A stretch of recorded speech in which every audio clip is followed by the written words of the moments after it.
manipulan bajo nuestra orden, ¿cierto? Las variables independientes, o al menos una variable independiente, pueden variar muchas o al menos una, para observar el efecto sobre una o más variables dependientes. Entonces, aquí encontramos una diferencia con los experimentos puros, que es en el grado de seguridad que puede tenerse sobre la equivalencia inicial de los grupos. Aquí también podemos utilizar dos grupos, un grupo de control y un grupo de prueba, pero aquí no nos aseguramos tanto de que los grupos sean equivalentes, podemos tomar grupos arbitrarios. Entonces, en estos diseños cuasi experimentales, los sujetos no se asignan al azar, ¿cierto? O mejor dicho, se asignan al azar a los grupos y no se emparejan, o sea que no hacemos una equivalencia. Y por lo general, a veces tomamos grupos intactos, tomamos grupos poblacionales intactos, sin diferenciación.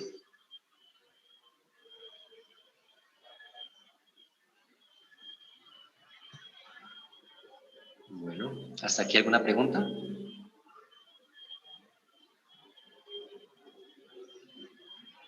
No, profe. Bueno. Y la segunda composición de los diseños cuantitativos es la investigación no experimental. La investigación no experimental podemos definirla como esa investigación que se realiza sin manipular deliberadamente las variables. ¿Y qué variables? Las variables independientes. Esto quiere decir que se trata de aquellos estudios en los que no hacemos variar en forma intencional las variables independientes para ver su efecto sobre las otras variables. Lo que hacemos en la investigación no experimental es observar fenómenos tal como sean en el contexto natural, para analizarlos. Por ejemplo, cuando hablamos de análisis del hábitat de un animal, cuando analizamos el consumo de tabaco, de alcohol o algún medicamento en ciertas personas, ¿cierto? Entonces nosotros no podemos modificar el hábitat de un animal porque eso sería pues algo complejo de manipular y muy triste, ¿cierto? Ver cómo una especie de aves ahora la podemos modificar y ver cómo se comporta, que estaba en el bosque, llevarla a, a un desierto. Entonces vemos, el animal va a sufrir, va a tener cambios, va a sufrir daños. Entonces no es fácil, es complejo de manipular, tanto por sus características éticas como por todo lo que debemos hacer para controlar ese experimento. Otro ejemplo de los investigación experimental, lo que les decía es el consumo de alcohol, tabaco, medicamentos, de nosotros solo observamos o analizamos el contexto. Esas son características que no se pueden manipular por razones éticas. No podemos inducir a alguien en bebidas alcohólicas, en tabaco o en medicamentos, si una persona se encuentra saludable. Entonces, no podemos, por más que queramos investigar, no, eso se ve de forma antiética, por los cuales no se puede investigar, solo observar y analizar. O manipulación de ciertas personalidades de las personas, no podemos, de una sociedad, de una comuna, después de un terremoto. Entonces, nosotros podemos, ocurre el terremoto, tomamos la fotografía, hacemos el análisis de los datos, tomamos la información y eso se va a tomar solo en un tiempo, en este tiempo que tenemos aquí. ¿Por qué? Porque pasado el tiempo la gente se deben recoger los escombros, se debe reubicar a las personas, se deben construir las siguientes casas y eso se va a dar en el tiempo. Entonces, si quisiéramos medir el estado de esos edificios, cómo llegan o cómo quedaron los edificios, no sé, de aquí del sector, de un sector determinado en un terremoto, solo podemos tomarlos en este instante de tiempo. ¿Por qué? Porque el tiempo debe avanzar y los cambios se van a sentir o deben expresarse. A su vez, estos diseños transversales se pueden dividir en exploratorios, descriptivos o correlacionales. Los exploratorios es comenzar a conocer una variable o un conjunto de variables, un contexto, un evento, una situación.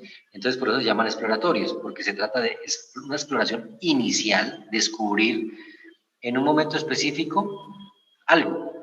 Entonces, por lo general, nosotros se aplican a problemas de investigación nuevos o poco investigados. Y pues por lo general constituyen un preámbulo de otros diseños.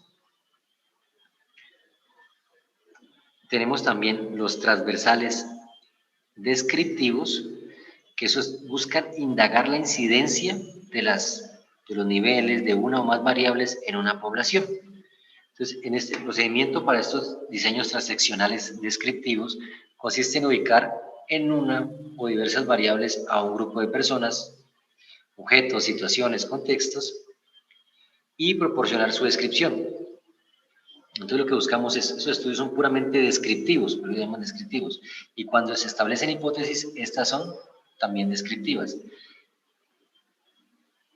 Entonces aquí lo que buscamos es, si en el caso del terremoto, ya no investigarlo así de forma, sino que las personas describan cuáles fueron sus percepciones en relación al terremoto, cómo vieron que la estructura soportó o no soportó ese daño. Y el tercer grupo de los transaccionales es los correlacionales causales. Estos diseños describen relaciones entre dos o más categorías, ¿cierto? Dos o más conceptos o variables. Entonces, al ser correlacionales, en términos de correlacionales, entonces otras en funciones de causa y efecto. Entonces, lo que aquí vemos es correlacionales causales, es que las causas y los efectos ya ocurrieron en la realidad y ya están manifestados. Entonces, un correlacional causal es medir la intensidad del terremoto y medir la causa en los daños en los edificios. Entonces, correlacional causal. Entonces, y podríamos analizar en una colonia, en un barrio parecido, en otro lugar del mundo, otra intensidad de terremoto y otros posibles daños, buscando correlacionar, viendo si son las mismas etapas de construcción, si son los mismos pisos, si es la misma característica del suelo, entre otras características.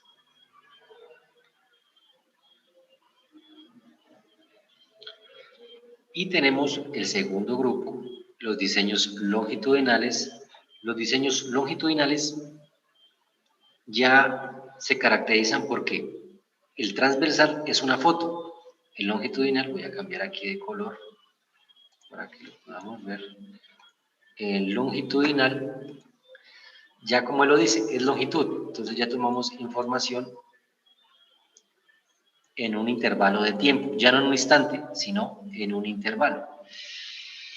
Entonces, en el transversal era como una fotografía, en el longitudinal es como un video, porque tenemos muchas imágenes, muchas características que podemos evaluar. Entonces, la división de estos longitudinales también se encuentran en tres grupos. El primero, que es el diseño de tendencia o evolución, ¿cierto? El segundo es un diseño de análisis de grupos y el otro es un diseño de panel. El diseño de tendencia, el primer grupo, se analizan los cambios al paso del tiempo en categorías, variables, relaciones de una población o de un evento general. Entonces medimos la tendencia, cómo va evolucionando en todo ese tiempo que estamos midiendo. El segundo grupo, que es el diseño de evolución de grupo, examina cambios a través del tiempo en subpoblaciones. Quiere decir que aquí no tomamos un grupo general, sino pequeñas poblaciones y analizamos para una población 1 el tiempo, cómo se comporta en todo este tiempo, para una población 2 cómo se comporta, para una población 3 cómo se comporta. Entonces hacemos subpoblaciones, la evolución de grupos.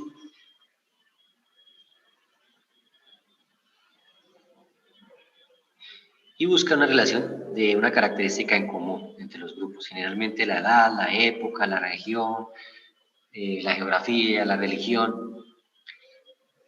Ese sería el segundo grupo dentro de diseños longitudinales, los diseños de evolución de grupo. Y el tercero son los diseños de panel. Entonces son similares a las dos clases de diseño anteriores, la de tendencia y la evolución de grupo, solo que los mismos casos o participantes son medidos observados en todo el tiempo. Entonces aquí ya no se habla por grupos, sino que se habla de un solo grupo y se va a medir de ese grupo su comportamiento a lo largo del tiempo, como un video de ese grupo. Entonces, esos son los tipos de diseño por después cuantitativos. Tenemos los de investigación experimental, que se manipulan las variables el no experimental, que no manipulamos las variables, solo observamos. Y dentro de cada uno de ellos encontramos divisiones particulares. ¿Alguna pregunta de esta parte?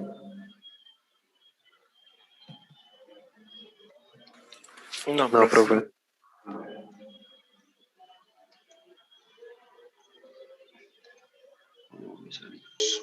Dos contextos, ¿cierto? Dos entornos para los experimentos, que son los experimentos de laboratorio y el otro, los experimentos de campo. Los experimentos de laboratorio, como su nombre lo indica, son realizados en laboratorio. Entonces, por lo general, cuando nosotros hablamos de un laboratorio, hablamos de un lugar que tiene características específicas, donde nosotros podemos controlar ciertas condiciones, donde hay un espacio adecuado, donde están los equipos adecuados, donde hay herramientas, donde hay una estandarización o posible medición de ciertas variables. Entonces, en esto se realizan en condiciones controladas, como lo hablábamos, en las cuales el efecto o fuentes de invalidación, esto quiere decir cualquier otra variable que pueda interferir entre la relación entre la variable independiente y la variable dependiente, pueda tener efecto. Entonces buscamos eliminar todas esas fuentes que pueden invalidar nuestra relación de variable independiente y variable dependiente. Entonces son experimentos de laboratorio. Cuando diseñamos una máquina, cuando diseñamos un software sin llevarlo a una empresa, lo tenemos en un computador bajo características especiales, una máquina, cuando la tenemos en el laboratorio y vemos cómo funciona de manera ideal. Estos son experimentos de laboratorio. Y el otro contexto son los experimentos de campo, en los cuales ya hay una situación, miren que dice aquí, realista. Es decir, que se lleva nuestro experimento, nuestra investigación, nuestra maquinaria, nuestra herramienta, nuestro sistema, en las condiciones reales, en la condición de trabajo real. Y lo que buscamos ahí es analizar a través de la manipulación de una o más variables independientes cómo es la relación con la variable dependiente. Entonces, ¿a través de qué? De ciertas condiciones que podemos o no cuidar y que seamos lo suficientemente cuidadosos para tomar esos datos o para el correcto funcionamiento de nuestro equipo, sistema o software que estemos generando. Entonces, en campo, cuando hablamos de campo, hablamos de la vida real, algo realista, situación real. La mayoría de esos proyectos, pues, buscamos solucionar un problema, son orientados ¿a qué? A investigaciones en campo, investigaciones en situaciones reales.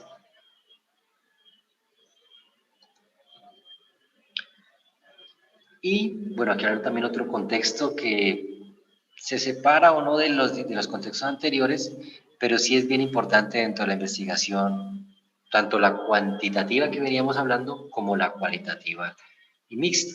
Entonces, los estudios de caso son todos esos procedimientos, estudios, análisis que se hacen para la investigación, tanto cuantitativa, cualitativa y mixta, que nos permiten estudiar en profundidad una unidad holística. ¿Qué conocemos como unidad holística? Una unidad holística es algo que se comporta como un todo, como un sistema en general. Entonces, no podemos ver, digamos, analizar el tráfico en Cali, analizar si hay relación, correlación entre el clima, ¿cierto? Y el tráfico en la ciudad de Cali. ¿Por qué? Porque estamos tomando una variable independiente que sería el clima y la variable dependiente, entonces analizar cuál es la velocidad del tráfico, cuánto se demora una persona que en condiciones normales de clima, podemos decir una noche o en un día soleado o sin lluvia, puede demorar 45 minutos y tomamos los datos de muchas personas y luego evaluamos en condiciones de clima adverso, de lluvia, y vemos que el tiempo va a aumentar y va a tener una relación, entonces podemos investigar sobre ese entorno. Pero si vamos a analizar la influencia del tráfico en Cali, no podemos analizar solo el clima, debemos analizar otras variables. ¿Qué otras variables hay? Accidentes, los semáforos, el sector donde estamos midiendo el tráfico. ¿Qué más podemos medir? ¿Qué más se les ocurre? Profe, hay calles que se inundan con una lluvia de media hora y todo eso. Pueden ser un problema si, además del clima, la lluvia normal, si hay inundaciones, y a veces hay pérdida de electricidad en los alumbrado público, alguna cosa, también genera problemas en el tráfico. Entonces, ven que hay otras características. No solo podemos decir una variable que esa la vamos a ver reflejada en el tráfico, porque ese tráfico que como una unidad holística tiene muchas variables, que entonces, en estudios de caso, debemos estudiar en profundidad todas las posibles variables que pueden afectar, variables independientes que pueden afectar las variables dependientes, la causa y efecto. Entonces, los estudios de caso es analizar, estudiar profundamente una unidad holística. Entonces, cuando ustedes hacen estudio de caso en una empresa determinada, la empresa X, es porque todos los análisis van a ser con respecto a esa empresa. Puede ser que sea el sector de calzado de dama, pero pues hay una empresa que también es de calzado de dama, otra empresa aquí, puede ser que en Cali tengamos otra empresa, pero como hicimos un estudio de caso, nos referimos a que es específico para las características y variables de esa sola compañía, que no va a ser tan fácil replicarlo en la otra empresa. ¿Y esto nos sirve para qué? Para responder el planteamiento del problema y probar nuestras hipótesis, nuestra pregunta de investigación y desarrollar alguna investigación o teoría. Bueno, entonces eso con respecto a los estudios de caso o casos de estudio.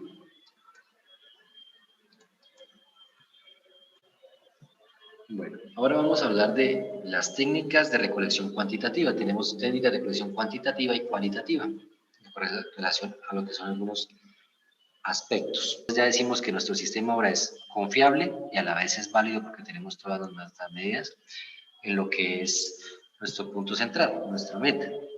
Y ahí mismo se relaciona lo que es la objetividad. La objetividad se refiere al grado en que este es o no permeable a la influencia de los sesgos o tendencias del investigador. A veces nosotros como investigadores hacemos una encuesta, hacemos una entrevista y condicionamos las respuestas, condicionamos la pregunta por lo que queremos escuchar. Y a veces eso no está bien, o no está bien, mejor dicho, porque debemos que las respuestas sean neutrales, sean las verdaderas, sean autónomas de los individuos, sea así llegue en contra de nuestras percepciones, digamos, morales, éticas, económicas, religiosas.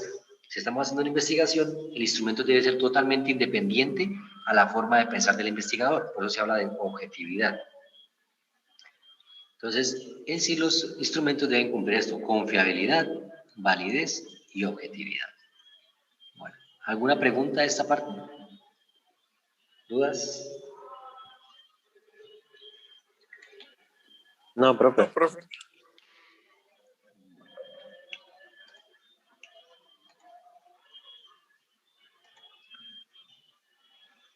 ¿Y qué tipo de instrumento de medición, en este caso enfocado a lo que es cuantitativo, se dispone en la investigación? ¿Ustedes cuál creen que son esos tipos de instrumentos de mercado? Hay un cuestionario.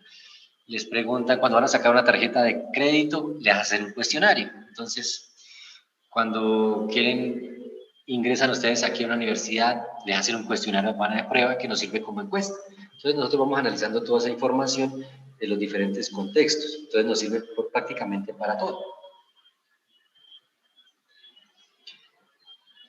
¿Y qué tipos de preguntas se pueden elaborar en un cuestionario? ¿Qué tipos de preguntas han encontrado en los cuestionarios que les han aplicado?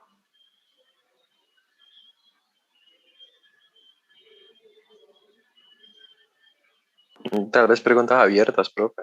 Preguntas abiertas es una clasificación. ¿Qué otros tipos de preguntas encontramos? Las cerradas y las tipo ICFES. Exactamente. Las preguntas son abiertas o cerradas, son clásicamente las que más encontramos. Ahora vamos a ver algunas más y también en las escalas de actitud que nos van a servir para, creo que esas no las han visto, pero que nos sirven también para tener buena información. Entonces, bueno, listo. Aquí. Básicamente, como hablábamos, existen dos tipos, que son las preguntas cerradas y las preguntas abiertas. Y vamos a ver cómo se comportan ellas y de dónde vienen, para qué nos sirven y cuáles serán sus ventajas y desventajas, y cómo utilizarlas en un cuestionario. Primero, las preguntas cerradas. Yo creo que esto todos lo conocemos muy bien, entonces va a ser rápido. Entonces, las preguntas cerradas pueden ser, bueno, empecemos a explicar un poco esta parte del enunciado. Las preguntas cerradas contienen categorías u opciones de respuesta que ya han sido previamente delimitadas. Quiere decir que ustedes como investigadores o los investigadores que les pasaron a ustedes las encuestas o el cuestionario, anteriormente habían delimitado las respuestas, las habían categorizado en 2 o más opciones. Y lo que ellos nos permiten solo dar respuesta, hacer cerradas, es dar respuestas en relación a esas 2 opciones o a esas 5 opciones, dependiendo de la cantidad que nos quieren generar. Entonces, ellos nos acotan la respuesta. Nos acotan es que nos meten dentro de unos límites, acotan nuestras respuestas. Y estas respuestas pueden ser dicotómicas, o sea, 2 posibilidades de respuestas, como estas que se presentan aquí. Estas son respuestas dicotómicas, o pueden ser o incluir varias opciones de respuestas, como las que tenemos acá en la parte inferior. Entonces, las dicotómicas o de preguntas cerradas solo nos dan 2 posibilidades de respuesta. Esta que puede ser un sí o no. ¿Estudia usted actualmente? Usted va a colocar sí o no. Miren que pues obviamente hay una respuesta. Si trabaja y estudia, ¿qué respondería aquí? Si estudia y trabaja. ¿Estudia actualmente? Sí. Sí, Sí, ¿cierto? Si una persona solo trabaja, ¿qué respuesta le va a dar? el sí, Si solo, para trabajar. pero en esta, actualmente no, ¿cierto? Entonces, miren, la respuesta implicaría todos los contextos. Si la persona está en el colegio, hasta la universidad, va a decir que sí, o incluso hasta posgrado. Si estudia y trabaja, también puede marcar sí, porque estudia y trabaja. Entonces, actualmente es estudiante. Pero si ya no estudia más y solo trabaja, pues va a marcar la no. Entonces podemos englobar a toda la población dentro de esa pregunta, dicotómica, 2 posibles respuestas. Aquí, durante la semana pasada, ¿vio la final de la Liga de Campeones de Europa? ¿Sí o no? No, ¿Por qué no? porque no me gusta el fútbol de Europa. Ok, Porque listo. va a ser en mayo, pero la final. Bueno, entonces miren que tiene esas connotaciones. Ustedes, muy bien, ustedes, yo les puedo hacer esta pregunta y a mí no me ha dado ese tipo de respuestas. Sí, profe. Ustedes le asignan un porcentaje. Por ejemplo, a continuación se les va a mencionar algunos de los problemas que suelen preocupar a los habitantes de algún municipio y se le pedirá que en cada caso informe, ¿cierto? O exprese qué tanto le preocupa a usted cada uno de ellos. Donde 10 significa me preocupa muchísimo y 0 quiere decir no me preocupa en lo absoluto. Entonces, el desempleo me preocupa considerablemente, entonces yo le puedo poner un 10. La pobreza, claro que me preocupa, un 10 en mi municipio. La inseguridad en transitar las calles o viajar por transporte público, yo puedo decir, pues me preocupa, no me preocupa tanto, le doy un 9. Empleo mal remunerado, le puedo decir un 7. Robos y asaltos, bueno, aquí voy marcando cada una de ellas. Puedo decir, bueno, aquí todas las preguntas son bastante importantes, pero puedo decir que un caso particular, una respuesta, por lo menos esta que la veo que la menos afectó, la recolección de la basura o recolección inadecuada, no me importa tanto, yo le puedo poner un 1. Entonces yo doy la categoría o la importancia a través de un puntaje en las diferentes preguntas o variables o características que se me presenten dentro de esta parte del formulario. Entonces yo le voy colocando mi porcentaje, ¿cierto? O mi puntaje en relación a si me preocupa, si no me preocupa, si estoy de acuerdo, si no estoy de acuerdo, en una escala de 0 a 10 o puede ser de 0 a 5. Entonces son preguntas que designan un puntaje a diferentes cuestiones. Entonces, Profe, ¿sí? Eso también lo hacen, digamos, ICTs o, digamos, el operador de celular que yo tengo, que califique cómo fue la atención prestada en el call center y todo eso a veces. Yo a veces por salir rápido ICTs le pongo todo bueno a ICTs. No. Pero mi operador sí, malo, porque hace la atención con mi operador sí demasiadamente mala.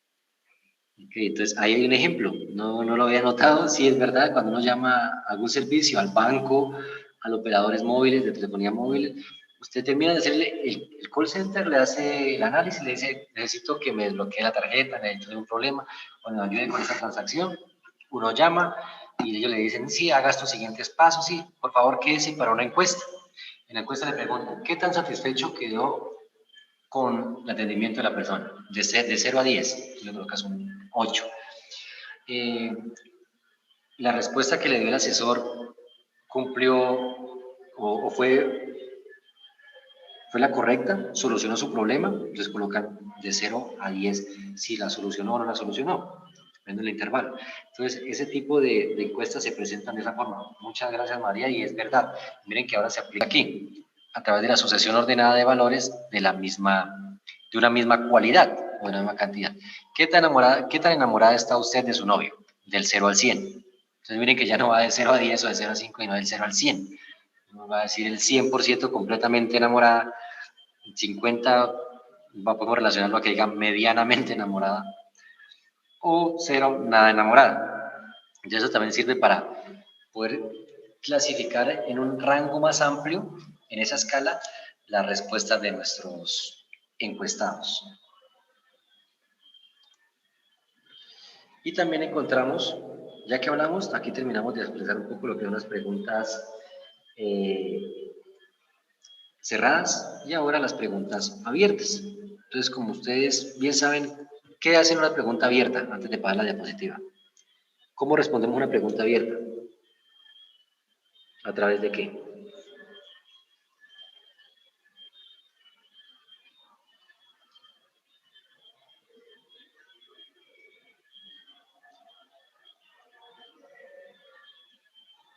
¿Cómo respondemos las preguntas abiertas? Profe, ¿no se podría decir como argumento propio o algo así? Como la percepción de cada uno. Sí, argumento propio, percepciones, descripciones personales, en sus propias palabras, ¿cierto?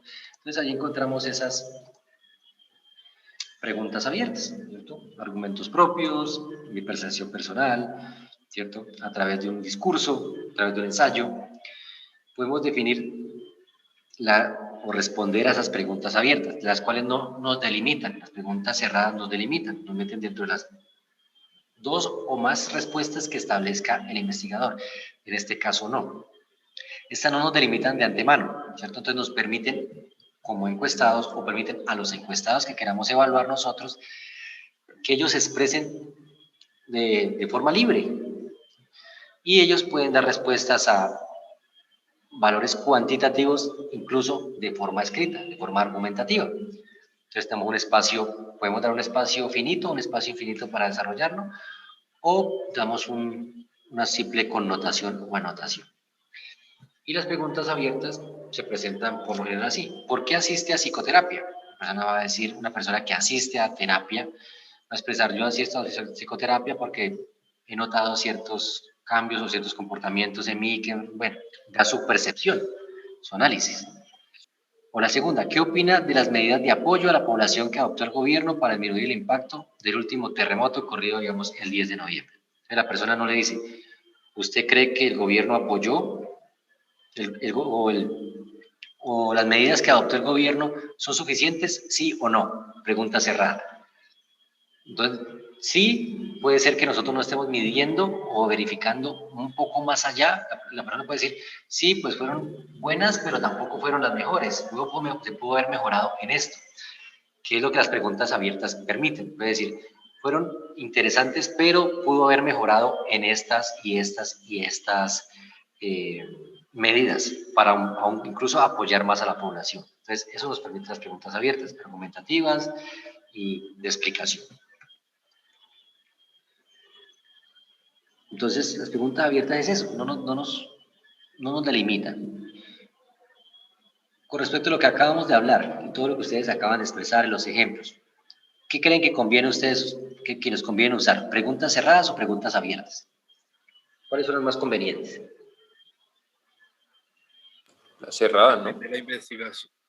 ¿Cerradas? ¿Todos de acuerdo en preguntas cerradas?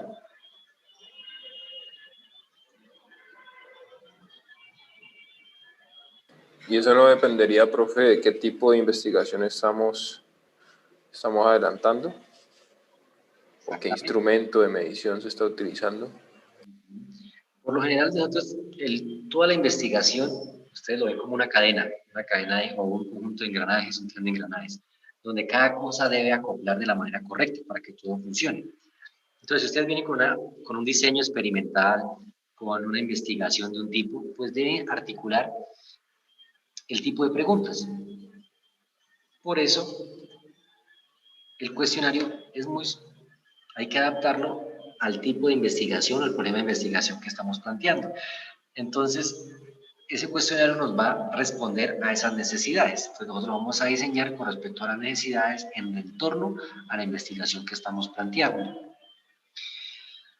Y aquí les presento una serie de ventajas y desventajas, podemos decir, de los dos tipos de preguntas del cuestionario, las preguntas cerradas y las preguntas abiertas, para que las tengan en cuenta y cuando hagan así su diseño de su cuestionario, de su instrumento para obtener información, las analicen y vean qué tipo de preguntas, o pueden mezclar las dos, también es muy válido mezclar las dos porque podemos aprovechar las ventajas de una, tanto como las ventajas de la pregunta abierta como las ventajas de las preguntas cerradas. Por ejemplo, dentro de las preguntas cerradas, una de sus ventajas es que son fáciles de codificar y preparar para su análisis. Digamos, tenemos una pregunta cerrada de 2 respuestas, vamos a decir, el 60% de la población indica que sí está de acuerdo con las políticas y el 40% informa que no. Entonces son fáciles de codificar. Entregamos rápido una tabla, un gráfico y tenemos información muy fácil de analizar.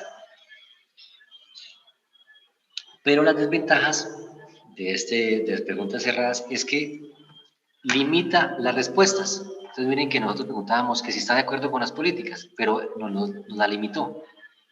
Y puede ser que la población o las respuestas que tuviéramos de la población son muy interesantes para decir o exponerle al gobierno de que debe cambiar ciertas políticas o que las puede mejorar o las puede adaptar. Entonces la facilidad de ello es que se puede codificar, podemos generar los datos rápidamente, pero no limitan las respuestas de la muestra.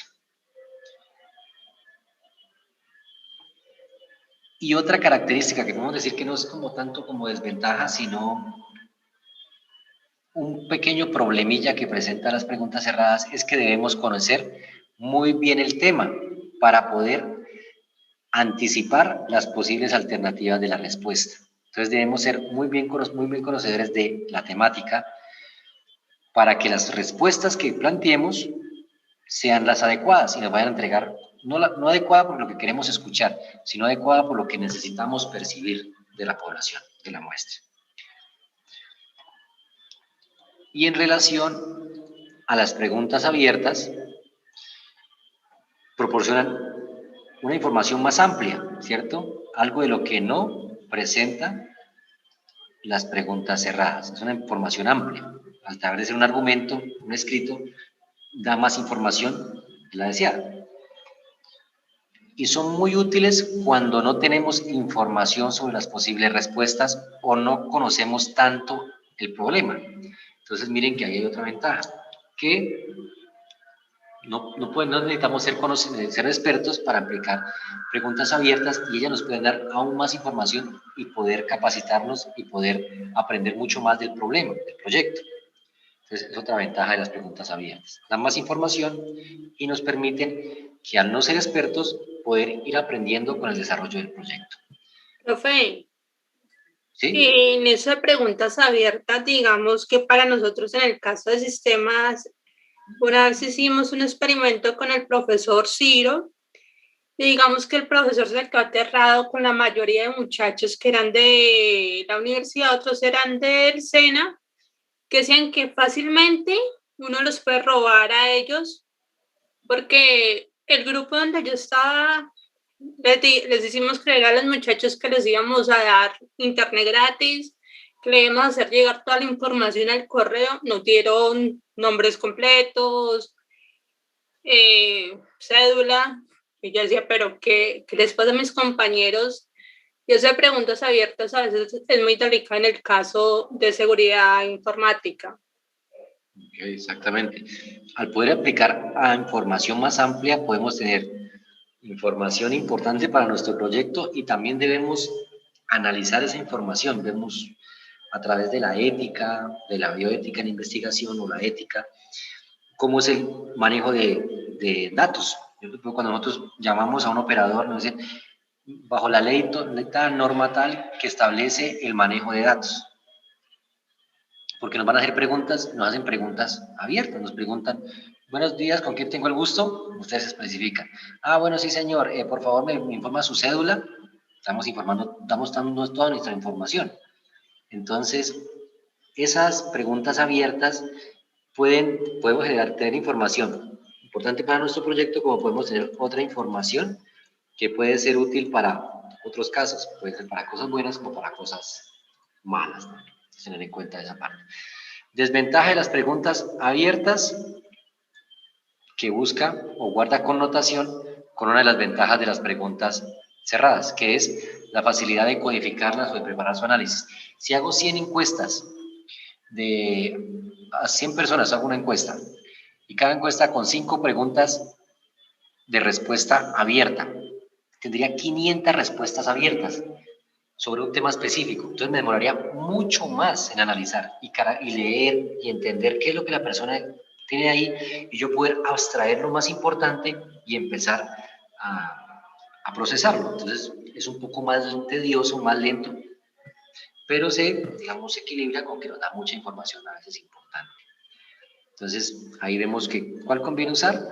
Depende, es bueno utilizar las dos, porque las dos nos dan sus ventajas, tanto con facilidad de análisis como de mayor información.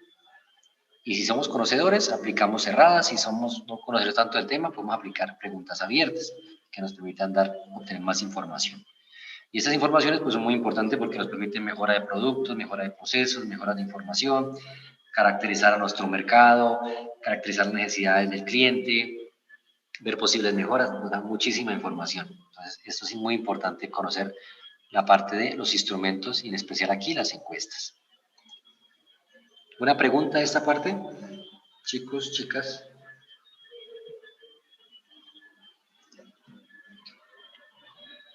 ¿Todo claro? No, profe. Bueno. Profe, de pronto ahorita pues pueda dar más detalles de la tarea que nos está dejando para dentro de 3 semanas. Claro, vale. Pues, acerca del instrumento, porque yo todavía tengo dudas. Entonces vamos a terminar esa parte. Aquí esto les ayuda también a aclarar más o menos lo que se debe hacer, ya que se está presentando la teoría y ya hablamos en específico del instrumento. Bueno, entonces aquí ya hablábamos de qué convenía. ¿Y qué características? Bueno, ya hablamos de preguntas abiertas, de preguntas cerradas, preguntas abiertas, pero ¿qué características debe tener una pregunta? ¿Qué piensan ustedes de cómo debe ser una pregunta? Algunos de ustedes ya hicieron encuesta, entonces, ¿qué características tenían las preguntas que ustedes hicieron?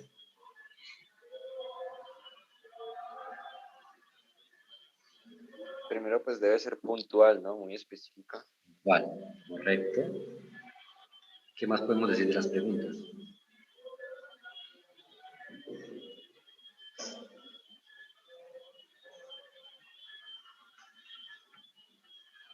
Bueno, vamos a empezar a ¿Perdón? Que las respuestas que dan a las preguntas pues permitan o faciliten tomar decisiones o que faciliten el objetivo que se busca.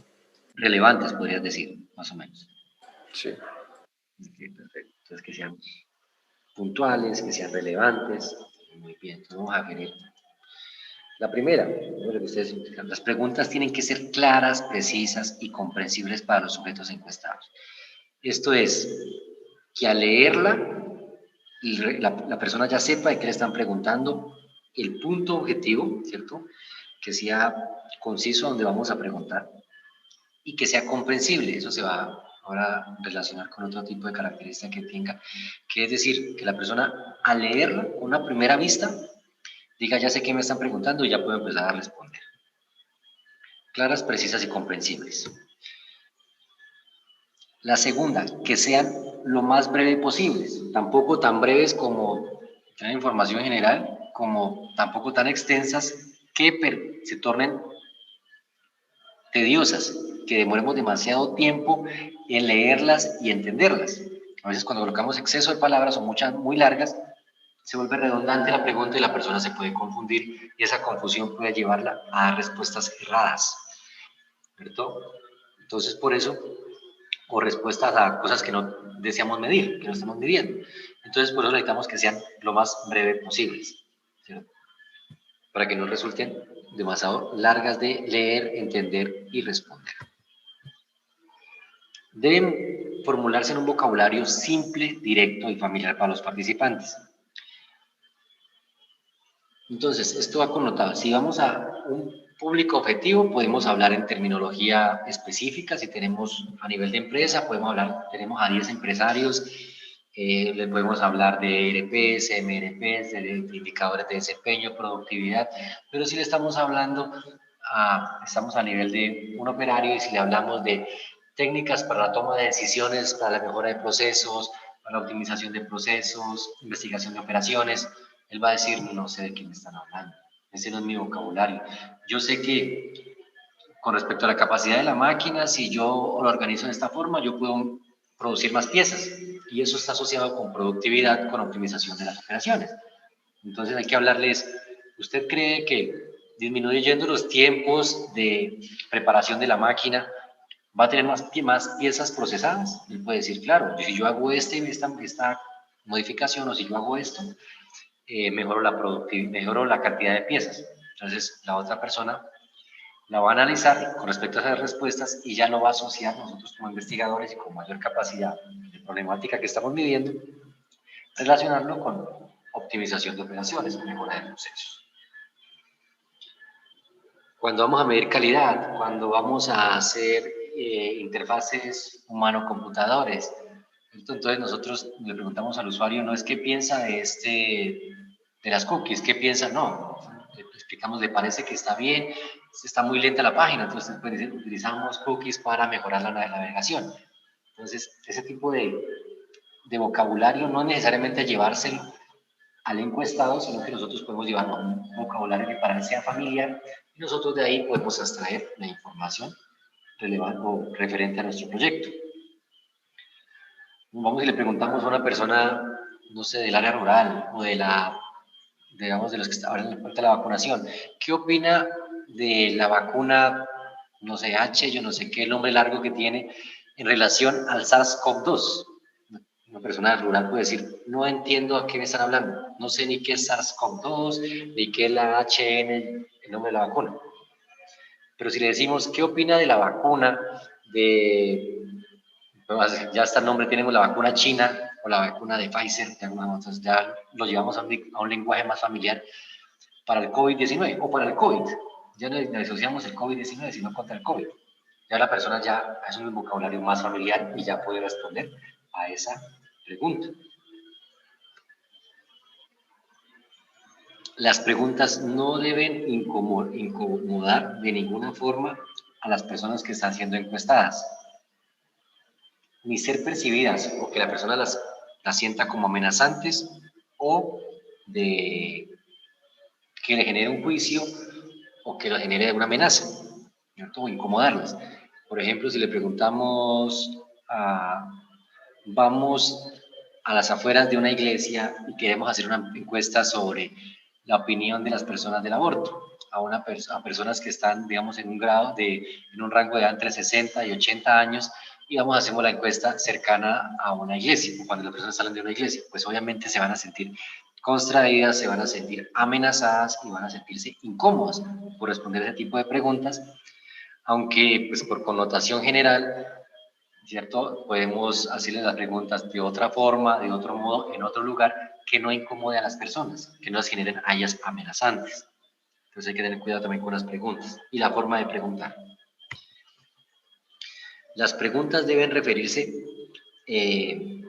a una relación, a un solo aspecto, no llevar en una misma pregunta, intentar obtener datos de 3 aspectos diferentes. Entonces, como las preguntas deben ser lo más breves posibles, asociarlas a un solo aspecto. ¿Qué opina de pregunta textual? Con una variable independiente y una variable dependiente, ¿cierto? Entonces, ahí, realmente a un solo aspecto, una sola relación lógica para que sea más fácil de procesar posteriormente y sea más fácil de entender para el encuestado. Esta es muy importante. Las preguntas no deben inducir o no habrán de inducir a las respuestas. A veces preguntamos, dentro de la pregunta está la respuesta, ¿cierto? O estamos incidiendo en que la persona responda a lo que nosotros queremos leer o escuchar. Hay preguntas que dicen, dado el alto índice de desempleo presentado en el último mes en la ciudad de Cali por las diferentes políticas públicas, ¿usted está de acuerdo en cómo la alcaldía ha manejado la situación? Entonces, nosotros estamos generándole un contexto de que hay una problemática de la ineficiencia en las políticas, podemos decir, o los problemas en las políticas de gobierno que llevan a el desempleo. Entonces la persona va a decir, ¿está de acuerdo con las políticas? Usted va a decir, no, pues si me están diciendo que ha crecido y todo eso, entonces digo, no estoy de acuerdo, porque me están induciendo a la respuesta.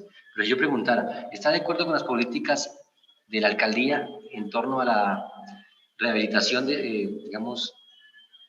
rehabilitación del comercio o la recuperación de empleos? Usted puede decir, yo me siento libre de responder sí o no, pero si me intentan en el contexto de que, dadas las políticas nuevas y el aumento, y por el aumento del desempleo, ¿usted está de acuerdo o no? Pues usted va a decir que no. Entonces, eso es como lógico, ¿cierto? Entonces, las preguntas no deben inducir a las respuestas, deben obtener la percepción de las personas o de la muestra que vamos a medir. Entonces, esas son las características generales que deben tener las preguntas dentro de un cuestionario. Entonces, con esto terminaríamos la parte del cuestionario. Entonces, una de los instrumentos o herramientas que utilizamos para la recopilación de datos o recopilación de información. La segunda más importante es las escalas de actitud. ¿Cómo podemos medir las actitudes? Y esas se encuentran también de carácter cualitativo. Primero, si vamos a medir escalas de actitud, debemos saber qué es una actitud. Entonces, una actitud es una predisposición aprendida para responder coherentemente de una manera favorable o desfavorable. Entonces, aquí tenemos la primera connotación. ¿Estamos a favor o en contra de algo? Entonces, es casi como si lo lleváramos a la pregunta cerrada que decimos sí o no. Pero entonces, esta actitud se ha venido aprendiendo a lo largo del tiempo o se ha venido desarrollando a lo largo del tiempo para responder en coherencia de una manera aceptada o rechazada ante un objeto, un ser vivo, una actividad, un concepto, una persona o un signo. Por ejemplo, en el caso del horno, se mide a través de la escala de actitud. El horno es eficiente en su proceso de tostado del maní. Entonces, en una escala de actitud que vamos a ver más adelante, puede decir, el proceso ha venido dando datos, dando información coherente que va a responder de manera favorable o desfavorable a esa pregunta. Va a decir, es desfavorable porque los volúmenes de producción o la mayor cantidad es producto inconforme o desechado. Entonces, ahí vamos a ver las escalas de actitud. Y los métodos más comunes utilizados en las escalas para medir actitudes son el método de escalamiento de Likert y el diferencial semántico. Vamos a hablar de estos dos. Vamos a empezar entonces el método de escalamiento de Likert. El escalamiento de Likert, ¿cierto?, presenta que a través de un escalamiento de actitud lo podemos hacer a través de un conjunto de ítems que representan en forma de afirmación, utilizados en forma de afirmación para medir las reacciones o la percepción de una persona o de un sistema en torno a una pregunta. Y estas por lo general se presentan en 3 tipos de reacciones, de 3, 5 o 7 categorías. Vamos a verlo aquí de forma gráfica. Entonces, Rensis-Likert propuso que este método va a evaluar de frase, vamos a evaluar el voto, ¿cierto? La actitud en relación al voto. Y da una afirmación. Entonces, miren, es el objeto de actitud medido. Vamos a medir el voto, puede ser el voto, vamos a medir la eficiencia, vamos a medir la productividad, vamos a medir la satisfacción del cliente, satisfacción del proceso, costos, gastos. Entonces son objetos de actitud, el objeto de actitud medida. Y además del objeto de actitud medido, debemos plantear una afirmación. Y la afirmación, por ejemplo, para este caso es: votar es una obligación de todo ciudadano responsable. Entonces relaciona nuestro objeto con una afirmación. Entonces, ya no establece una pregunta, establece una afirmación. Miren que aquí no tiene signo de pregunta, ya no se establece como pregunta. Ya no pregunta, ¿usted cree que votar es una obligación para todo ciudadano responsable? No está preguntando, está afirmando. Está diciendo, votar es una obligación de todo ciudadano responsable. Entonces, establece esa afirmación. Y Likert establece que debe ser establecer una escala o unas respuestas que permitan medir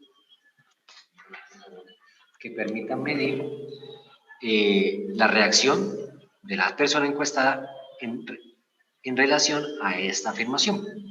Y establece estas 3 respuestas. La respuesta 1 dice muy de acuerdo, respuesta 2 de acuerdo, la respuesta 3 ni de acuerdo ni en desacuerdo, la respuesta 4 en desacuerdo y la respuesta 5 muy en desacuerdo. Entonces Likert, mire que puede plantear 3, 5 o 7 categorías. Si yo tomara solo 3 categorías, podría decir muy de acuerdo, ni desacuerdo ni en desacuerdo y muy en desacuerdo.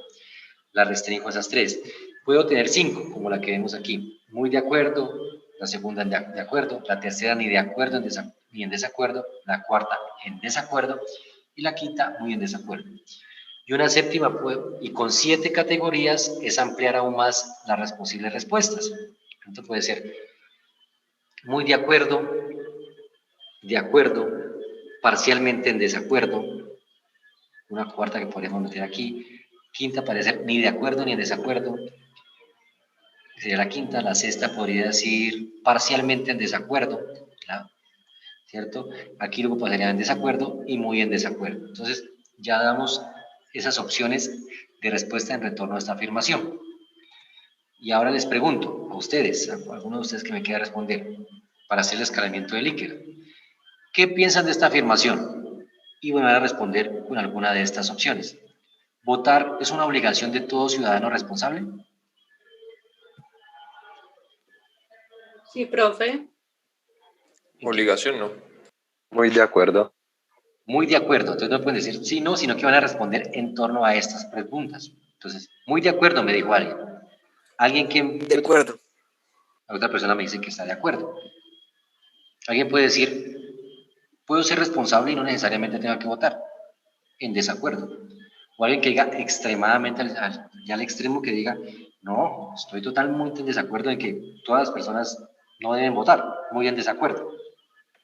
Entonces ya no digo ni sí ni no, no respondo a esta afirmación con un sí o un no, sino que respondo en torno a esta escala, ¿cierto? Respondo a esta afirmación dados estos 5 votos. Y voy clasificándolos. 50 personas dijeron muy en desacuerdo a esta afirmación, 20 personas de acuerdo a esta afirmación, 10 personas ni de acuerdo ni en desacuerdo a esta afirmación. Entonces, ahí para tomar el número de 100 personas y voy teniendo datos.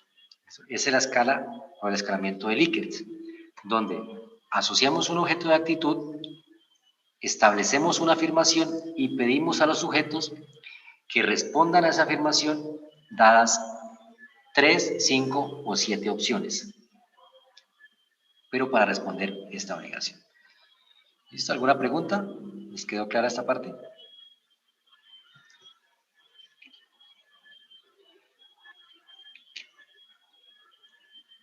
¿No hay preguntas sobre el escalamiento del Likert? Sí, profe, claro. Aunque si hay preguntas, compañero. Bueno, entonces, si les quedó claro y no hay preguntas, vamos a ver este pequeño ejercicio. Voy a quitar,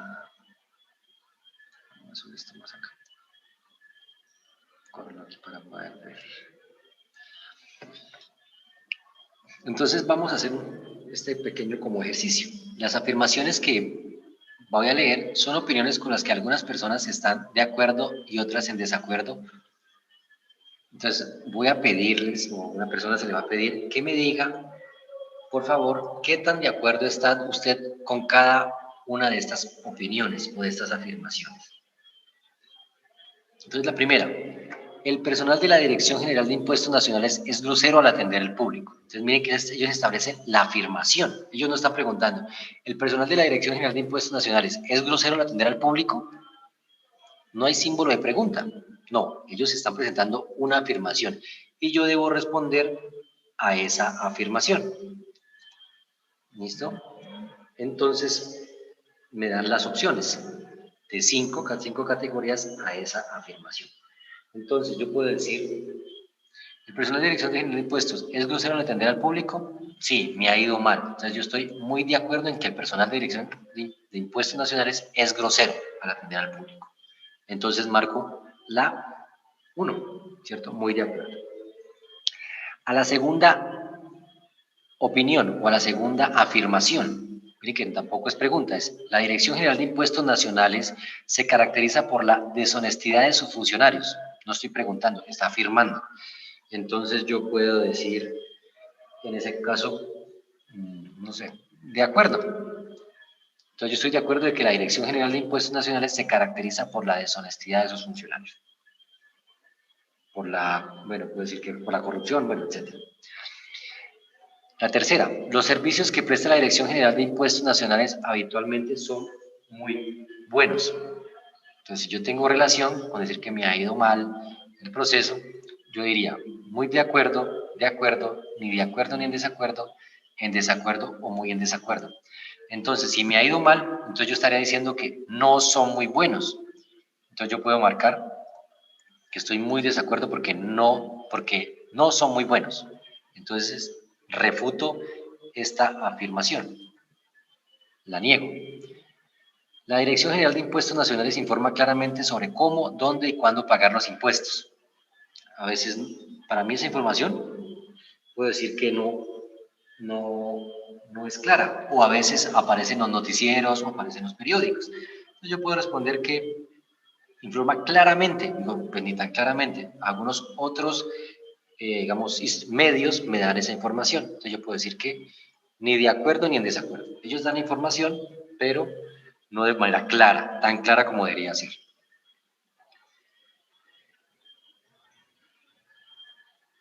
La Dirección General de Impuestos es muy lenta en la devolución de impuestos pagados en exceso.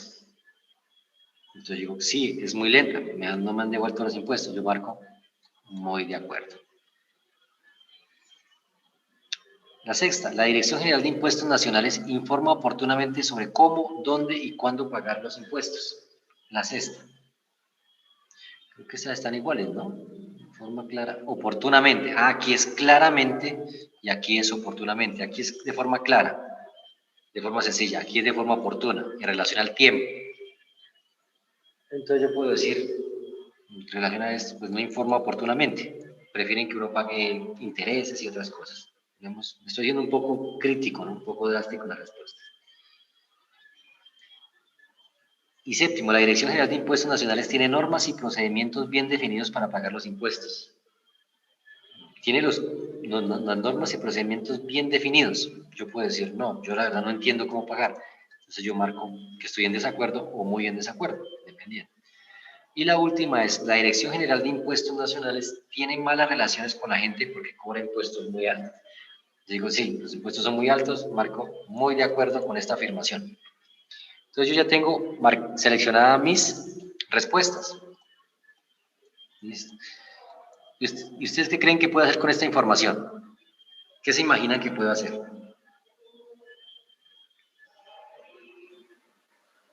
Analizarla. Puedo analizarlas. Y tengo datos cuantitativos o cualitativos. Cuantitativos. Tengo cuantitativos. Cuantitativos. Entonces tengo datos cuantitativos porque tengo unos, vamos a ver si los puedo, cómo lo puedo expresar a través de un valor, a través de una percepción que estoy teniendo de la Dirección General de Impuestos Nacionales. Entonces yo marqué mis respuestas. Entonces, con respecto a esas respuestas, puedo generar esta relación. Miren que aquí son las respuestas que yo marqué, una persona ha marcado en relación a las afirmaciones. ¿Cuál es su percepción de esta afirmación en relación a un objeto, que es medir la satisfacción del trabajo modelo presentado por la Dirección General de Impuestos Nacionales?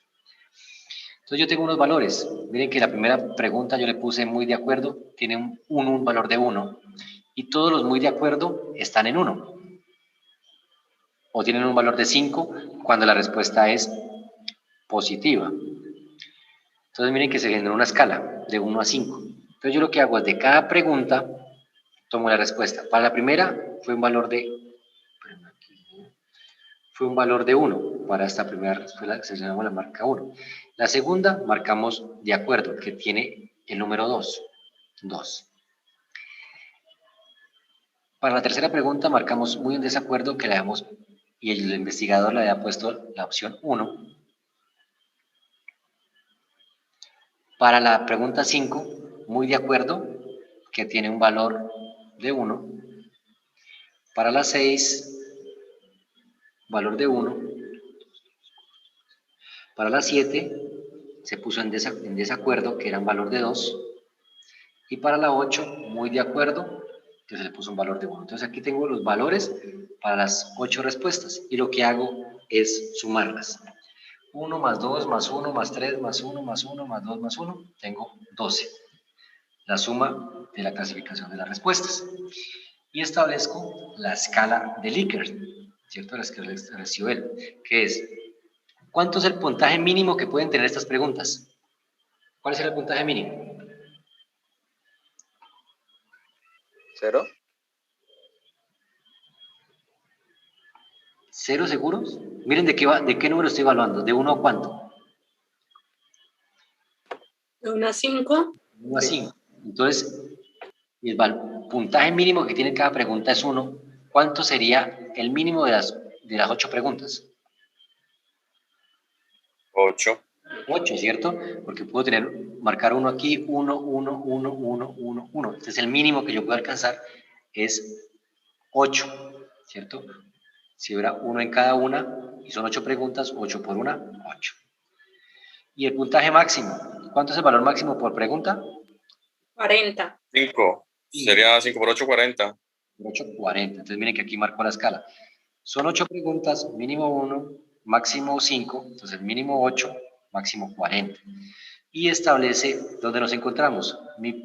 Yo marqué 12, marco en 12. ¿Y qué establece?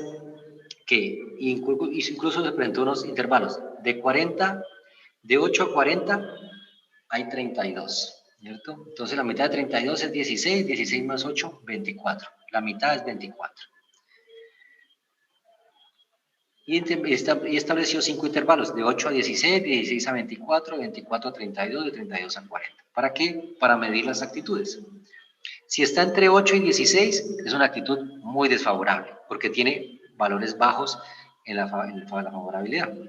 Si está entre 16 y 24, puede decir que es una actitud desfavorable. Si está en 24, es una actitud neutral. Si está entre 24 y 32, puede decir que es favorable, y si está en 32 y 40, es muy favorable, en relación a la percepción de cada afirmación establecida en cada pregunta. Entonces, esto nos sirve también para clasificar, ordenar y analizar la información que tenemos ahí, ¿cierto? Ahí a veces de leer si está de acuerdo o no está de acuerdo, cuando tenemos estos datos y sumamos y presentamos esta gráfica, ya nos permite establecer. Y si lo hacemos esto para 50 personas, ya podemos decir 50% aplicando la escala de actitud, ¿cierto? O de percepción de una persona con respecto a algo, de forma cualitativa, podemos decir que de 50 personas encuestadas, 30% son muy desfavorables porque los datos que obtuvimos están entre 8 y 16. Y 20 de aptitud favorable, normal porque tiene datos entre 24 y 32, sumando los resultados. Entonces, para eso nos sirve, esta es otra opción de análisis de información, que es también bien interesante de aplicar. ¿Qué les pareció este método? Profe, yo tengo una duda.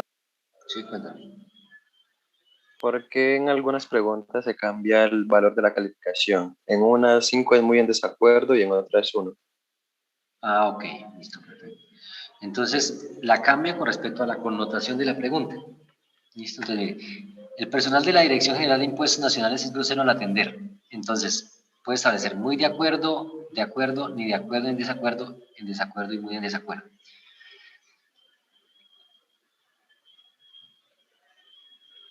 Bueno, aquí también se repite. ¿En dónde la encontramos diferente? En la 3, profe. En la 3, sí. Muy de acuerdo pasó a ser 5 y muy en desacuerdo pasó a ser 1. Listo, perfecto. Profe, en la 4 y esta también está diferente a las otras. Y la 6, la 7. Ah, ok, mire. Entonces miren la relación que tiene el ejercicio. Ya entendí la pregunta a qué te referías con la pregunta de los cambios. Bueno, miren que aquí el contenido de la afirmación es un contenido positivo o negativo del personal de Dirección General de Impuestos. ¿Positivo o negativo? Negativo. Negativo, ¿cierto? Entonces, le da un valor de 1 porque estamos midiendo la percepción nosotros somos el encargado de medir la percepción de la Dirección General de Impuestos. Entonces, nosotros queremos darle que los atributos negativos tengan el menor impacto, ¿cierto? Entonces, ¿cómo lo hacemos? Si aquí decimos que es negativo, ¿a qué le vamos a asociar el menor valor? Pues a las personas que estén de acuerdo. Si yo digo que aquí esto es malo, pues yo busco las que personas digan que me respondan que no es malo, ¿cierto? Entonces le doy que el menor valor. Muy de acuerdo que son groseros, por eso le doy el menor valor. Y a la afirmación de que muy en desacuerdo, ¿qué haría esta respuesta de muy en desacuerdo en relación a esta pregunta? ¿Qué estaría diciendo? ¿Aumentaría la actitud favorable? Mantener la actitud favorable, ¿cierto? Es decir, que me dicen, el personal de dirección, digamos voy a hacerlo relacionado a la universidad, ¿no? El personal de la Secretaría de la Facultad de Ingeniería es grosero con los estudiantes. Me preguntan a mí, yo por tratar de que la respuesta sea favorable para la facultad, digo, no, estoy muy en desacuerdo. Ellas no son groseras, es lo contrario. Entonces, por eso busco que el muy en desacuerdo me invierta esta connotación negativa. Por eso le doy el valor más alto a lo que busco que me mejore la percepción. ¿Sí? ¿Hasta ahí vamos claros? Sí, profe. Listo. En la segunda, dice, la Dirección General de Impuestos se caracteriza por deshonestidad. ¿Es una afirmación de percepción buena o percepción mala? Mala. Mala. Habla de deshonestidad, entonces es malo. Entonces, ¿yo qué busco? Yo busco darle el menor valor a lo que me afirme esta parte de deshonestidad. Entonces pongo 1 al que está muy de acuerdo en que las personas son deshonestas. Y le doy 5 al que me va a invertir esta afirmación, que me dice que está muy en desacuerdo en que las personas son deshonestas. Quiere decir que esté muy en desacuerdo, es que dice que las personas son honestas. En el tercer caso, ¿qué connotación tiene? ¿Positiva o negativa? Positivo. Positiva, ¿cierto? Entonces, ¿qué busco? Multiplicar o aumentar la respuesta de positivismo. Entonces, ¿qué digo? Los servicios prestados por la Dirección General de Impuestos Habituales son muy buenos. Entonces buscaría que la respuesta con mayor valor sería la que aumente esta percepción positiva. Entonces le pongo 5. Muy de acuerdo en que son positivos. Y le pongo al menor valor al que me la va a invertir, el que me va a decir que muy en desacuerdo de que son buenas. Entonces quiere decir que son malos. Y así las voy diseñando. ¿Sí ven? Tomemos otro caso. Aquí informa claramente que es positiva. Entonces, si es positiva, ¿cuál debería ser el mayor valor? El que me afirme ese positivismo. Muy de acuerdo. Y el menor, el que nos va a invertir esta connotación. El quinto, Nacional es muy lenta en la devolución. Entonces, ¿qué hace aquí? ¿Positiva o negativa? Negativo. Negativo, ¿cierto? Entonces, ¿a cuál le voy a dar el menor valor? Al que me la mantiene igual, ¿cierto? Al que me dice que es muy lenta. El que dice que está muy de acuerdo es que es muy lenta, le doy el valor de 1. Y al que me la puede invertir, quiere decir que me va a decir que, si le pregunto, me va a decir, no, no es muy lenta. Al contrario, entonces me va a decir, está en desacuerdo, le doy el valor de 5. ¿Para qué me invierta esta afirmación negativa, esta connotación negativa? Aquí se habla de oportuna, entonces es algo positivo. Entonces le doy mayor valor al que me la va a mantener positiva. ¿A quién está hablo? Tiene normas y procedimientos bien definidos, es positiva. ¿A quién le doy mayor valor? Al que me la mantiene positiva y menor valor al que me la pueda volver negativa. La percepción negativa. Y en esta tiene malas relaciones. ¿Qué es? ¿Positiva o negativa? Negativo, profe. Negativo. Entonces le voy a poner menor valor al que me la va a mantener así negativa y le voy a dar mayor valor al que me la puede invertir, que es muy en desacuerdo de que son malas relaciones. Entonces, por eso es que cambian los números. Jugamos con esos números también. Entonces, y así nos daría el 40, miren. Para que nos dé el 40, todos tienen que marcar 5 en los que son positivos. Miren que ustedes, la percepción que buscamos es positiva. En la pregunta, ¿son groseros? El 5 es muy en desacuerdo, quiere decir que es muy buena la atención. Y la segunda, voy a colocarlo de otro color, aquí para que veamos la respuesta aquí. 5, ¿cuándo mantengo 5 en esta? Cuando digo que es muy en desacuerdo, cuando está en desacuerdo de que son groseros. La segunda, ¿cuándo toma 5? Cuando dice que es muy en desacuerdo en qué, en que no son deshonestos, que son honestos, para que me invierta esto. En la 3, es una afirmación positiva, son buenos. Entonces, ¿cuál me da el 5? La afirmación más positiva. Entonces, mire que 5, 5, siempre están dando 5 a lo que es más positivo en percepción de la Dirección General de Impuestos Nacionales. Y ahí ya tendría el 40, y eso es lo que me dice que la aptitud es muy favorable con respecto a esta entidad. Y le da 1 cuando la actitud es totalmente desfavorable, cuando le dé muchos problemas a la compañía o a la organización o a lo que queramos medir. ¿Listo? Ahí ya les quedó más clara la anotación. Sí, profe, muchas gracias. Vale. Listo, entonces eso con respecto a las... Y estamos tomando atributos medibles de actitudes, de percepciones, lo llevamos a números y lo volvemos a cuantificar. Entonces estamos trabajando con un enfoque mixto, que es bastante interesante. Y el segundo es el diferencial semántico dentro de los cualitativos. Este diferencial semántico busca calificar al objeto que estamos midiendo, así como anteriormente que decíamos calificar el voto o la percepción de las personas con la dirección de impuestos. Entonces, es calificar ese voto a partir de un conjunto de atributos o adjetivos bipolares. ¿Cuándo decimos que una persona es bipolar?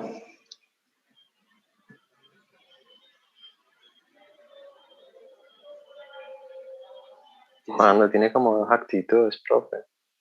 Tiene cambios de personalidad o de actitudes o de comportamiento de un momento a otro, ¿cierto? Entonces lo mismo pasa y utilizamos este diferencial semántico. Cogemos esos adjetivos bipolares, extremos. Podemos decir, si es alto, el adjetivo bipolar o del otro polo, ¿cuál sería?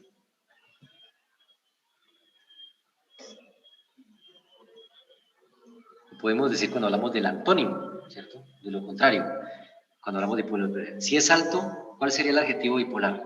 El otro adjetivo bipolar. Cuando hablamos de una persona alta, la otra debería ser Baja. baja. Cuando hablamos de algo costoso, ¿cuál sería lo opuesto? Barato. Cuando hablamos de frío, Calor. entonces lo que vamos a hacer es calificar lo que queremos medir dentro de esos adjetivos bipolares, dentro de frío, calor, dentro de alto, bajo, dentro de costoso o barato. Y lo primero es que establecer esos adjetivos extremos. Entonces vamos a establecer primero esos adjetivos extremos para explorar cómo es la percepción o el análisis de las personas en relación a esos adjetivos extremos. Por ejemplo, un caso. El costo de un viaje o de un pasaje en mío es muy costoso, es costoso o es barato. Ustedes que van a establecer ahí un diferencial semántico con una calificación. La vamos a ver a continuación. Entonces, eso es lo que nos permite tener una mayor medida que refleje la actitud en torno a qué tan cerca o qué tan lejos se encuentra de esos adjetivos bipolares. Vamos a verlo a través del ejemplo para entenderlo. La escala bipolar, ¿qué es lo que se va a medir? ¿Qué es el objeto a medir? Es la actitud, el objeto de actitud es el candidato A. Vamos a evaluar al candidato A. Podemos que hay unas elecciones en un país o en una alcaldía o un representante estudiantil, bueno, entre otras cosas. Candidato A. Entonces vamos a medir la percepción de la gente con el candidato A. Y un rasgo que vamos a medir es si el candidato A es justo o es injusto. Entonces miren que tenemos los adjetivos bipolares, los extremos. Uno es que es injusto y el otro es que es injusto. ¿Listo? Tenemos los dos extremos. Y entre ellos se califican 7 opciones de respuesta. Entonces miren que tenemos aquí una opción para marcar, la segunda opción para marcar, aquí una tercera opción para marcar, aquí una cuarta y el séptimo. Entonces, cada participante de la encuesta va a calificar al candidato A en términos de adjetivos bipolares. Si es justo, si es injusto, si es inteligente o es bruto, ¿cierto? Vamos a tener esos tipos de adjetivos que sean extremos y los vamos a empezar a evaluar. Los creadores de esta escala semántica, Osgood, Susi y Taneham, indican que con respecto a la respuesta o donde ubique la respuesta, va a buscar la relación y la proximidad a este atributo, si es más cercano a este atributo polar o a este otro atributo polar, si se va más por por un punto o por el otro. Entonces aquí tenemos el ejemplo. Una persona responde y marca en esta opción, marcó en esta primera, esta que tenemos aquí. ¿Listo? Marcó en este punto. Este que estamos viendo aquí en la pantalla. Entonces, ¿esta qué connotación tiene? Y otra persona lo marcó en esta segunda. Entonces, según la escala de semántica, dice que esta persona está muy estrechamente, porque está muy cerca, está muy estrechamente relacionada a la percepción de que el candidato A es justo. Entonces, está muy estrechamente a esa respuesta, a que sea justo. Y la otra persona que marcó aquí injusto está muy estrechamente relaciona que el candidato A es injusto. Entonces, porque está marcado lo más cerca de esta palabra, la más cerca a los extremos, indica que es muy estrechamente la relación. Pero también hay otros espacios en el medio. Vamos a ver cómo se presenta. ¿Qué es aquí? Si el participante considera que el objeto de actitud se relaciona estrechamente, va a marcar aquí, mire, ya no va a marcar aquí en los extremos, donde venía anteriormente, sino que va a marcar un poco más hacia el centro, y marca que es estrechamente relacionado. O sea que él dice, considero que es no muy injusto, sino que considero que es muy justo, sino que considero que es justo, o bastante justo, podríamos decir.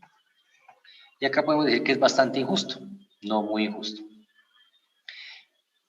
Si lo se marcaran en estas posiciones, aquí la persona marca en esta posición de aquí, quiere decir que es medianamente, ¿cierto? Entonces dice, que marca en esta posición 3 dice que es medianamente justo. Y la persona que lo marca en esta relación más cerca acá dice que es medianamente injusto. Entonces, vamos a ver, vemos qué tanto se aproximan a estos bipolares. Aquí estrechamente relacionados, cuando se marca aquí, aquí estrechamente, aquí muy estrechamente relacionados, perdón, aquí estrechamente relacionados, aquí medianamente relacionados a este adjetivo polar.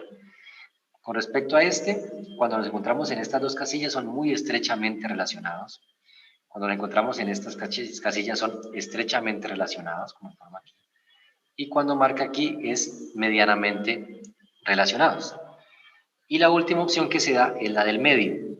Cuando la persona la relaciona a esa posición dice que es neutral, que no es ni justo en este caso, ni injusto. Dice, yo soy neutral a la respuesta, marca el centro. Entonces, esto nos permite también caracterizar las cantidades de personas que consideran, en este caso, muy injusto, ¿cierto? Podemos decir, o demasiado injusto, podemos decir que es muy injusto, que es medianamente, perdón, muy justo, o demasiado justo, muy justo, medianamente o justo. Aquí decimos no respondemos, lo que hacemos neutral, y ya cuando se pasa del neutral hacia acá, tiende a ser o a responder a este adjetivo, que es el caso en este caso de injusticia. Entonces eso marcamos estas tablas. Para eso nos sirven esto para medir con respecto a referencial semántico. Y aquí tenemos algunos adjetivos bipolares. Podemos medir si es fuerte o débil, si es grande o pequeño, bonito o feo, alto o bajo, claro o oscuro, bueno, útil inútil, perfecto imperfecto, rápido rápido, lento, honesto deshonesto, seguro peligroso, bueno malo. Son los adjetivos bipolares que podemos utilizar para aplicar referencial semántico. ¿Preguntas de esta parte? ¿Alguna duda?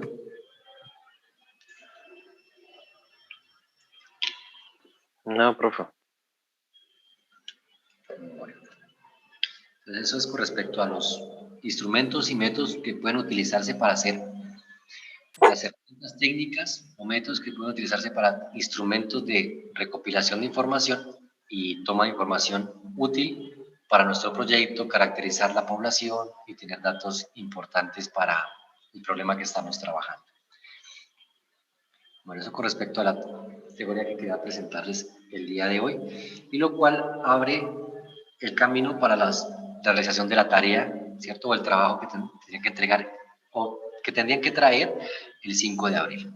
Entonces, ¿cómo lo vamos a trabajar? Cada uno ya tiene su proyecto, ha definido su idea de investigación, ha definido más o menos cuáles son sus objetivos, qué es lo que desean hacer, lo que desean medir. Entonces van a proponer un instrumento de medición. ¿Vieron los diferentes instrumentos o formas que hay? Más general, pues vamos a presentar un cuestionario. Ese cuestionario puede ser utilizado con preguntas abiertas, preguntas cerradas, con referencial semántico o con escala de Likert, con preguntas cerradas de 2 opciones, de 5 opciones, de múltiple selección, sin ser excluyentes, para que con ese instrumento, ese sería el primer paso para caracterizar lo que las demás personas o las personas impactadas por el proyecto que ustedes están presentando con la propuesta que están haciendo. Entonces ustedes pueden hacer preguntas para preguntar al público, a la muestra, si consideran que su proyecto o su propuesta de proyecto es innovadora, si es importante, qué relevancia le dan, qué tipo de mejoras o qué tipo de características pueden presentar o qué esperarían ustedes de una propuesta de desarrollo ante una temática como la que ustedes proponen.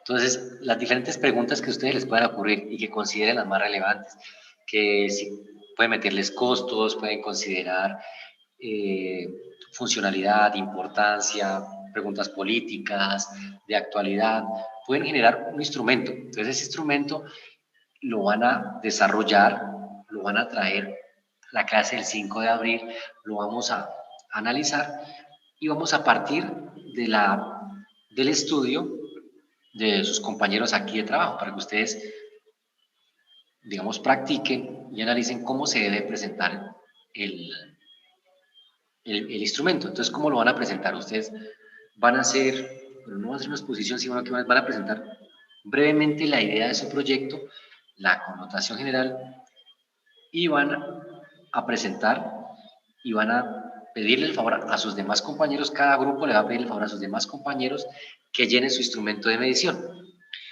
Y en los demás, todos vamos a estar, incluso yo voy a participar Aquí en clase, profe, ¿verdad? aquí en clase.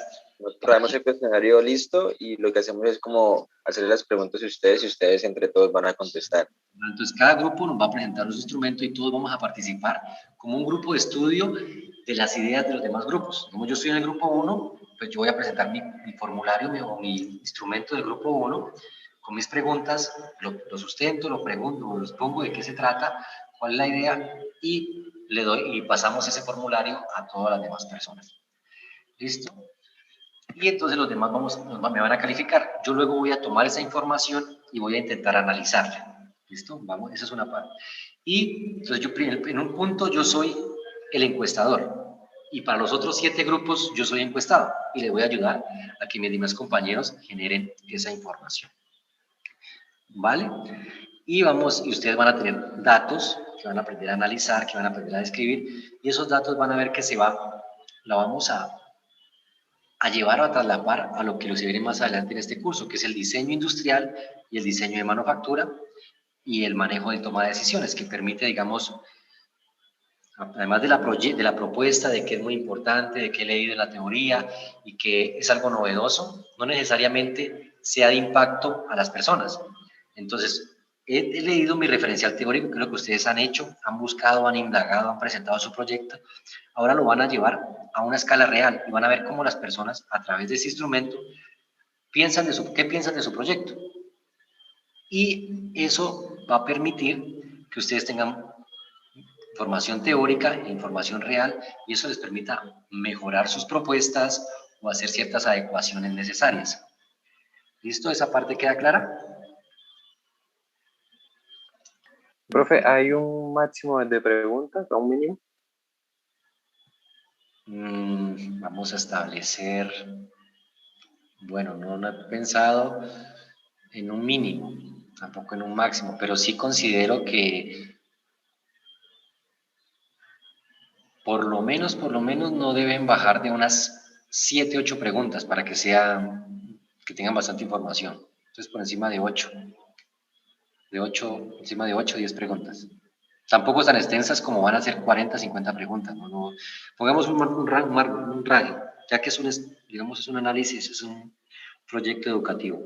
Pongamos que sea entre 10 y 20 preguntas, para ver qué tipo de preguntas sacan también.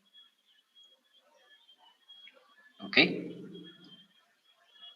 Ok, profe. Entonces, más preguntas, pues más información van a caracterizar, más información van a tener.